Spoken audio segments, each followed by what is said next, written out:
twongeye kubasuhuza kandi tubahereza ikaze kuri YouTube channel yacu. Uyu munsi reka tuvuge akantu gato nanone kerekeranye n'umuryango. Ndagira ngo mbabwire ngo iyo itumanaho ryapfuye cyangwa se communication mu rugo nicyo kintu gikunze kuvamo divorce nyinshi. Abantu benshi iyo arimo aravugisha uwo bashakanye amubwira ashaka kumva nyine ko nyine uwo bashakanye amutega amatwi. Rero iyo uramutse uri kubwira ikintu uwo mwashakanye nawe wenda aho kugira ngo niba uri kumubwira wenda se niba ari icyifuzo uri kumuha cyangwa se ari ikosa yakoze ushaka ko rihinduka, ari icyo ushaka ko gikemuka mu mubano wanyu, none we akagusubiza asa n'uwidefanda adashaka kwemera amakosa cyangwa se adashaka guca bugufi ngo yumve icyo uvuga, kenshi na kenshi ibyo nibyo bikunze kuvamo za divorce.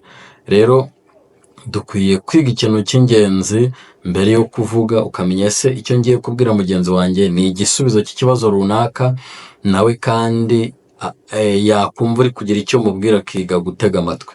Abantu benshi gutega amatwi ni ikintu kibagoye cyane kandi aricyo cyakabaye kiza imbere, ndetse na mbere yo kuvuga ntuvuge ushaka kwataka uwo mwashakanye. Abantu benshi abiyumva nyine ko akwiriye kumwataka, haba hari abashyitsi haba hari abaki, ijambo rye nyine rikaba kwataka. Ni ikibazo gikomeye. Abantu benshi babura ibintu by'ingenzi tugiye kuvuga, ari nabyo byica communication mu rugo, bikaba byavamo intandaro ya divorce.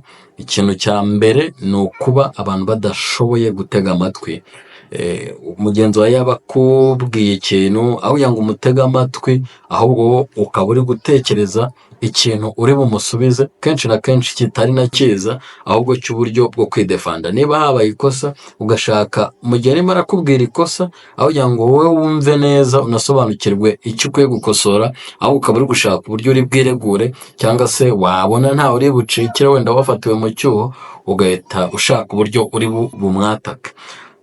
Ku buryo kenshi na kenshi n'igihe bari kubikubwira babaye, wowe kugira ngo nyine umwumve neza, ahubwo ugahita umuca mu ijambo. Ibyo bintu ni bibi. Rero ntabwo uko ari ugutega amatwi, ahubwo ni ukurwana, ni ugushaka impamvu nyine zo gushwana. Icya kabiri ni ukuba mugenzi wawe ari gushaka kukubwira ikintu runaka, wowe nyine ugahita utekereza ko ibyo ari gushaka kuvuga nyine wabyumvise, ukamera nk'aho uri kumusoma intekerezo cyangwa se ukamukekera ibyo ashaka kuvuga. Icyo nacyo ni ikibazo gikomeye cyane, kirimo kirasenya ingo nyinshi. Mugenzi wawe yakubwira ikintu runaka ashaka ko cyakemuka, aho kugira ngo umutege amatwi, ahubwo bikarangira wowe uhise umukekera ibindi bintu. Yakubwira ngo ubwo ngubwo ngo uri kunkeka ibi n'ibi. Umuntu arifuza ko mubana neza, nta kibazo runaka kindi mufitanye, wenda arakubwira ati suriya muntu ko musigaye muvugana mutari musanzwe muvugana, ngo ubwo ngo usigaye utekereza ko nguca inyuma. Ntabwo ari uko nguko byakagenze. Cya gatatu ni ukubara nabi igihe cyangwa se poor timing. Kuba nyine ukabona umugenzi wenda ntabwo ari muri mood nziza, ashaka kuba se wenda umugabo atashye yananiwe yakoze akazi kenshi, cyangwa se ari mu bibazo ari guhomba se, noneho ugahita uzana bya bintu, ukahita ushaka kuzana ibibazo nyine. Ni ukuvuga ngo hari igihe ukwiye kwiga igihe cyo kubwira ibintu runaka mugenzi wawe. Niba ubona atari muri moto nziza, ntabwo ari ngombwa nyine ngo umubwire wenda ibibazo runaka, ntabwo nyine biba biboneye. Ni ukuvuga ngo niba mubana uba ukwiye kwiga ukanasesengura neza, ukamenya igihe cyiza cyo gutangira icyifuzo runaka cyangwa se igitekerezo runaka. Ntabwo ari byiza nyine ko niba umuntu ari muri moto mbi uhita umuzanaho ibibazo. N'umuntu ashaka kuba ari muri mood nziza, ubona mu rugo mwishimye, wowe none ugatangira gutekereza ko ugiye kumushinja ibintu runaka. Nyine ukwiye kumenya timing, mbese ni ryari nkwiye kuvuga ikintu runaka mu rugo. Ntabwo ari ngombwa ko nyine buri gihe utekereje ikintu ariko uhita ukivuga. Icya kane ni ukwidefanda. Abantu benshi iyo bababwiye amakosa yabo usanga kugira ngo bace bugufi babyemere, ahubwo ashaka uwo ari bushyireho ikibazo. Ni kanaka wabinteye, ese nayo nabitewe n'iki, cyangwa se agashaka ubundi buryo yireguramo, akananirwa gufata inshingano. Niba mu rugo habaye ikibazo, ukwiriye kwiga nyine gufata inshingano, kandi niba bari gukorera ibintu runaka ari byo wikwidefanda, wikwidefanda. Niba umuntu akubwiye ikintu si uko aba akwanze, rero we guhita umwataka umutuka cyangwa se ugarura nawe amakosa yakoze, ukabona mugenzi wawe nyine wenda arakubwira ngo ibintu ntibyagenze neza mu rugo, nawe ugahita umubwira ati se wowe uri intungane, we niwe wagize gutya. Ntabwo ari byiza. Niba umuntu akubwiye ko wakosheje, wakoze ikosa runaka, ntabwo icy'ingenzi ari uguhita widefanda. Ikindi, hari ugushaka nyine kumubwira ibyahise cyane. Umuntu yakoze amakosa mu gihe runaka, yakubwira nk'akantu ugahita uzana ya makosa ya kera, ugatangira kumucyurira ibintu bya kera. Nyine niba umuntu akubwiye ikintu runaka, kubera icyo uzana ibyahise, kubera icyo umubwira ati wese ntibyagenze gutya na gutya.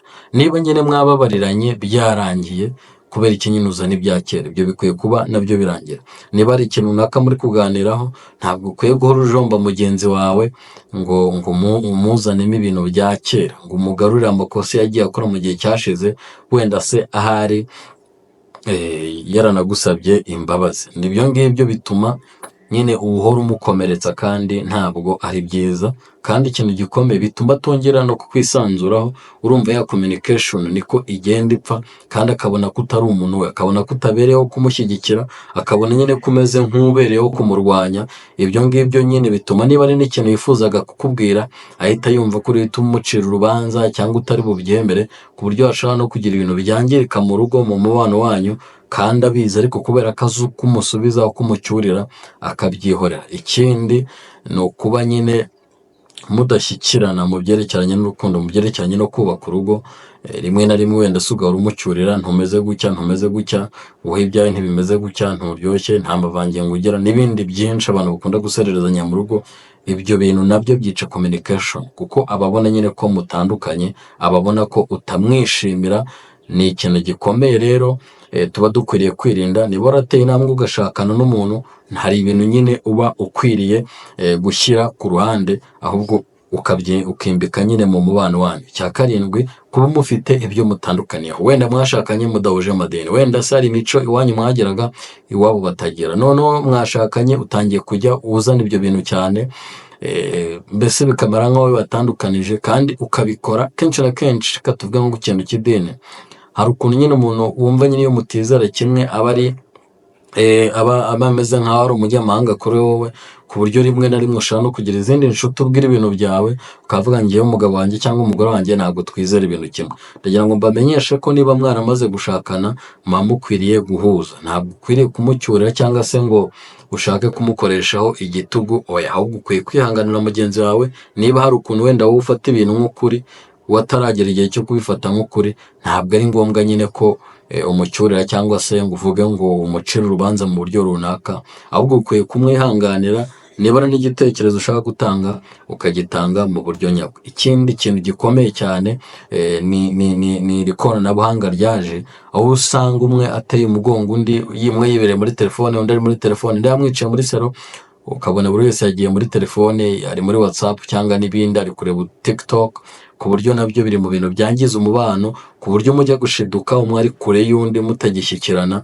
Ka kanya mwakagafashe mukaganira, mukita ku bana banyu, mukaganira ku mishinga yateza imbere urugo, ugasanga umuntu arangariye kuri telefone. Rero gushyira imbere amasaha umara kuri screen ureba ibintu runaka, ukabirutesha umuntu mwashakanye, ni ikosa. Hari n'abantu haba hari n'abashyitsi ukabona yataka yibereye muri telefone. Ibyo bintu it's a disaster ku muryango. Ibyo bintu mubyirinde. Ikindi, hari abantu nanone babana, ugahora witeze mugenzi, ukahora umwitezeho ibintu runaka. Mbese wamubwira ikintu ukaba wizeye ko ibintu byose uvuze ari bubyemere, ukaba se umutegereje wenda ikintu cy'ubushobozi runaka, ku buryo uba utekereza ko nyine namubana ari ugomba gutanga ibintu byose ukeneye. Niba uvuze uti wenda ndashaka amafaranga, ukaba uzi ko ari buyaguhe. Rero dukwiriye kwirinda kwitega ibintu runaka bitanahari. Nibyo nigeze kuvugaho ubuzima bwa social media. Hari ukuntu ujya kubona ukabona wenda bagiye muri studio barifotoza, ariko batifotoreje iwabo. Hari igihe inzu yabo iba itarambera neza ku buryo wenda bayifatiramo ayo mafoto. Noneho wabona umuryango runaka umeze gutyo, wowe ugahita utekereza ko wenda babayeho neza cyane, cyangwa se bakifotoreza n'imbere y'inzu, bakaba baba nko muri annex inyuma, imbere hari cadastre, noneho bakajya kuyifotorezaho. Ndagira ngo mbabwire ngo mureke kwitega ibintu birenze runaka kuri bagenzi banyu, we kumwitegaho ibintu bidasanzwe, ahubwo ugere kwihangana, ibidahari nabyo biba bizaboneka. Ikindi dukwiriye kwiga cy'ingenzi ni ukwiga uburyo bwo gukemura amakimbirane. Niba habaye ikibazo hagati yanyu, ntabwo gutukana cyangwa gusakuzanya aricyo gisubizo, cyangwa se niba habaye akantu gato, hari igihe haba akantu gato mugapfa akantu gato, ariko kumva umuntu yabikujije byabaye birebire. Dukeneye kwiga uburyo bwo gukemura amakimbirane.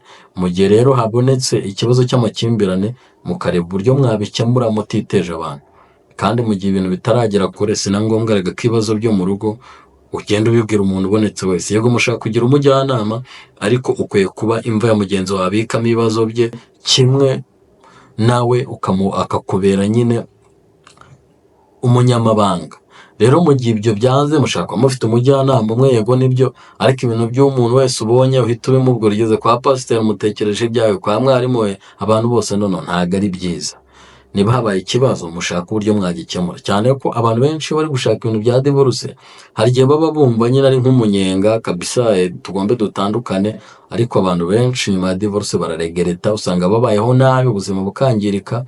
Ntabwo ari byiza ko n'abana mwabyaye batangira kubaho nk'abatagira ababyeyi kandi bari babafite.